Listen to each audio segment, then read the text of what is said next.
The next question you might be asking yourself is, how does ozone and ultraviolet blood irradiation work?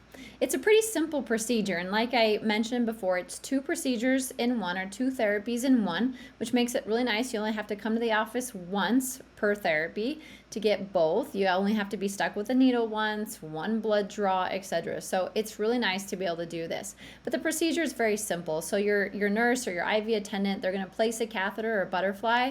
They're going to draw out just one syringe. It's actually very small amounts, less than 1% of your total blood volume of blood. And they're going to add it into an IV bag of saline and then add ozone to that. And then mix that together. And as that ozonated blood drips back to your body, it's going to pass through the ultraviolet lights.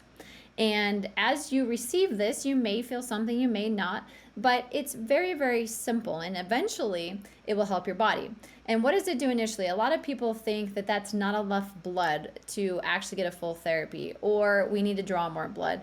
And a lot of people think that it's only that syringe of blood that's treated, but that's actually not true. That small amount of blood is actually going to take the energy from the ozone and the ultraviolet light, and it's going to carry the biochemical effects back to the body. So the second that that ozone and the light hits the blood, it's in motion.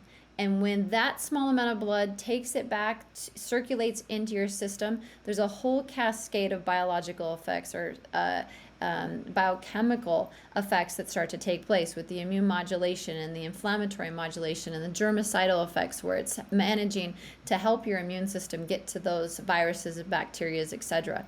So it's a very simple IV procedure, drawing out just a little bit of blood. You do need to have multiple therapies usually to have big benefit from this, but it's simple. It should take less than an hour. It's a very small needle stick, and it's very safe and effective.